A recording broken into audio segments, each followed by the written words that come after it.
퇴직하면 뭐하고 살까? 많은 사람이 이렇게 말하죠. 일단 여행부터 다니고 봐야지. 회사 다니는 동안엔 매일이 전쟁 같으니까요. 그렇게 하루하루 버티다 보면 은퇴 후엔 이제야 내 인생을 찾았다며 비행기 티켓부터 끊게 됩니다. 그 기분 너무 잘 알아요. 나도 언젠간 그럴 거라 생각했으니까요. 그런데 말이에요. 퇴직 후 7년간 매년 해외여행을 다니던 58세의 한 남자는 지금 조그만 원룸 월세방에 살고 있어요. 아무도 예상하지 못했던 결말이죠. 나는 절대 저렇게 안 될 거야. 사람들은 흔히 이렇게 생각합니다. 난 계획적으로 살 거니까 괜찮아. 퇴직금도 있고 국민연금도 나오고.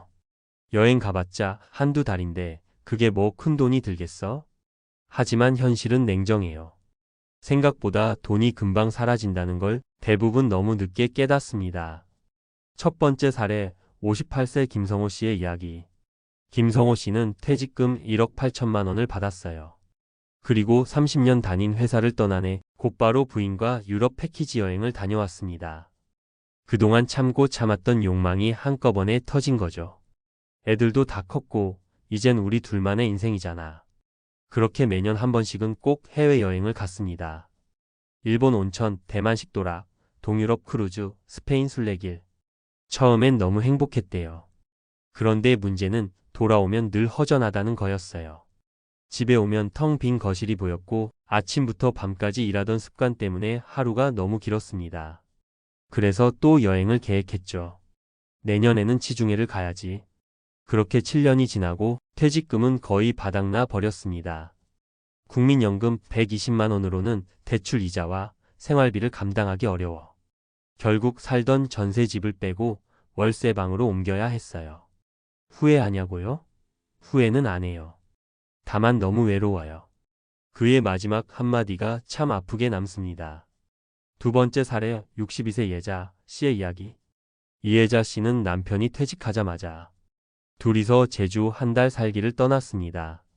그때만 해도 우리 부부 너무 멋지다는 생각뿐이었죠.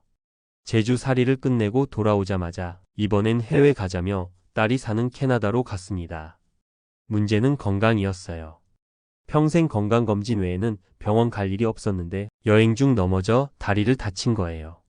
그때부터 골밀도 감소, 퇴행성 관절염 진단을 받았습니다. 수술과 재활, 그리고 생각지도 못한 의료비. 여행 비용보다 더 무서운 게 병원비라는 걸 그제야 깨달았대요. 조금만 더 건강 생각하고 다닐 걸. 그녀는 지금도 매달 30만 원이 넘는 병원비를 국민연금에서 떼어내며 살고 있습니다. 세 번째 사례 59세 정진호 씨의 이야기. 정진호 씨는 혼자 사는 자영업자였어요. 60세 전 은퇴를 목표로 모아둔 돈이 조금 있었고 가게도 잘 넘겨서 퇴직금 비슷한 돈을 손에 쥐었죠. 그는 은퇴하자마자 동남아 배낭여행을 떠났습니다. 그런데 2년쯤 지나면서 문제가 생겼어요. 돌아오면 일자리가 없는 겁니다. 몸은 아직 젊다고 생각했지만 알바 면접을 봐도 이 나이에 이걸 왜 하시려고요? 라는 말을 들었어요. 결국 그가 택한 건 경비직이었습니다. 밤샘 근무에 허리 통증이 생기고 낮엔 잠만 자는 생활이 반복됐죠. 여행 다닐 땐 정말 행복했는데 이제는 아무 꿈도 없어요. 전문가의 시선 여행, 은퇴 후의 함정인가? 여행이 나쁘다는 말이 아니에요. 여행은 분명 삶의 활력소가 됩니다. 문제는 여행이 곧 은퇴의 목표가 될 때 생깁니다. 퇴직 후에는 소득이 사라지고 지출만 남는 구조가 되는데 여행은 고정비가 아닌 추가 비용이라 예상보다 훨씬 빠른 속도로 자산을 줄입니다. 여기에 돌아와도 채워지지 않는 공허감, 재취업의 어려움, 나이 들수록 커지는 건강 문제. 이 세 가지가 한꺼번에 닥치면 누구라도 흔들릴 수밖에 없어요. 그럼 어떻게 해야 할까? 여행을 포기하라는 얘기는 아닙니다. 다만 퇴직 후에는 1년에 한 번씩 여행을 다녀야 한다는 고정관념을 버리세요. 여행비는 자유로운 소비가 아닌 예산 내의 소비라는 기준을 세워야 합니다. 예를 들어 매년 해외 대신 국내 여행을 장기 대신 단기로 바꾸는 것도 방법입니다. 건강검진을 먼저 하고 떠나기. 건강이 무너지면 여행이고 뭐고 없어요. 이해자 시처럼 작은 부상으로도 은퇴 후 재정은 휘청입니다. 여행 후의 삶을 준비하기. 돌아온 일상에서 무엇을 할지 계획하지 않으면 여행이 끝나면 공허함만 남아요. 작게라도 꾸준히 소득을 이어갈 방법, 사회적 관계를 유지할 동호회나 봉사, 이런 게 은퇴 후 삶을 지탱해 줍니다. 마지막으로, 퇴직 후엔 무조건 여행 가야지. 누구나 품는 달콤한 꿈입니다. 하지만 그 여행이 당신의 남은 삶 전체를 갉아먹는 독이 될 수도 있다는 것 꼭 기억해 주세요.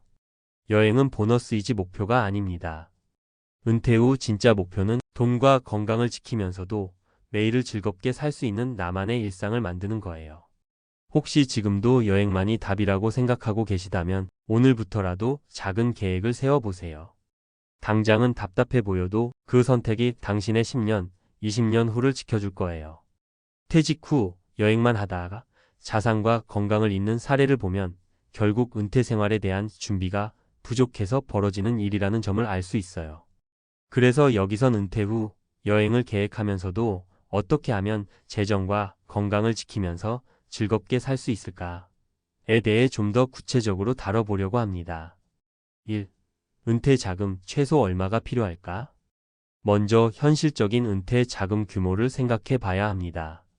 흔히 말하는 은퇴 후 2030년 생활을 감당하려면 어느 정도 준비가 필요할까요? 국내 통계와 전문가들이 권하는 최소 생활비 기준을 보면 보통 월 200만 원에서 250만 원 정도가 안정적인 생활비로 잡힙니다. 여기에 예상하지 못한 의료비나 갑작스러운 지출까지 고려하면 연간 최소 3천만 원 정도의 생활비는 필요하다고 봐야 해요. 퇴직 후 수입원이 없으면 이 비용을 모두 저축과 투자, 수익으로 충당해야 하죠.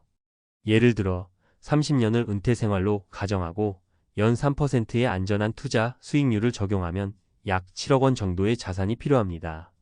하지만 대부분은 이렇게 큰 돈을 준비하지 못하는 상황이고 국민연금, 퇴직금, 개인연금, 기타 소득을 합쳐 생활비를 마련하는 게 현실입니다.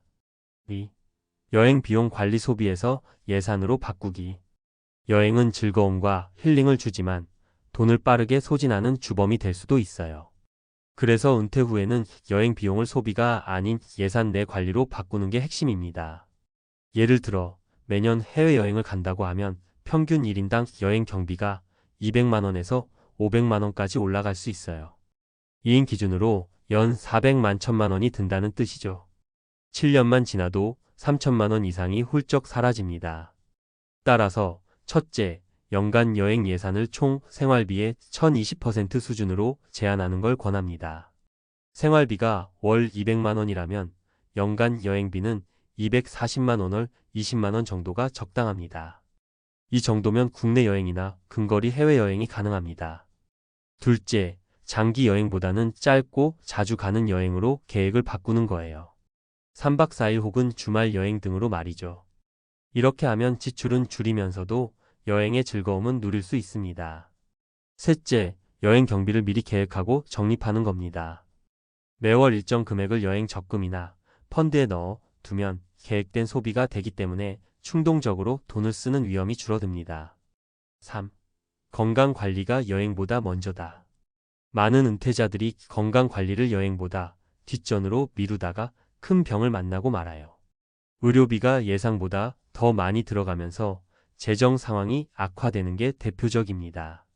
통계에 따르면 60대 이상 고령자의 연간 평균 의료비 지출은 약 200만 원 이상이고 중대 질환 발생 시 1000만 원 이상으로 급증하기도 합니다. 여기에 간병비나 재활비까지 더해지면 경제적 부담이 상당하죠. 그래서 은퇴 전에 정기 건강검진을 꼭 받고 필요하면 미리 치료와 관리를 시작해야 합니다. 평소엔 꾸준한 운동과 균형 잡힌 식단, 스트레스 관리로 건강을 지키는 게 중요해요. 또한 여행 중에는 안전사고 위험이 높으니 여행자 보험 가입은 필수입니다. 보험료는 연간 10만 원 내외로 큰 병이나 사고 발생 시 큰 도움을 받을 수 있습니다. 4. 은퇴 후 소득 유지 여행과 병행하기. 퇴직 후 소득이 없다는 전제는 너무 위험해요. 여행이 아무리 즐거워도 일정 소득이 없다면 언젠가 고갈될 수밖에 없습니다. 따라서 은퇴 후에도 소득을 유지할 방법을 미리 고민해야 해요. 예를 들어 파트타임 일자리나 프리랜서 일주 1020시간 정도의 일로 생활비 일부를 충당할 수 있어요. 취미를 활용한 수익 창출 예를 들어 사진 찍는 걸 좋아하면 사진 판매, 글쓰기, 수공 예품 판매 등도 방법입니다. 임대 수입 부동산 소유자가 아니라면 어렵지만 가능하다면 소규모 임대 수입도 좋은 안정화 방법이죠. 중요한 건 소득이 완전히 끊기지 않도록 여러 채널을 만들어 두는 겁니다. 그래야 여행도 마음 놓고 즐기고 갑작스런 지출에도 대응할 수 있습니다.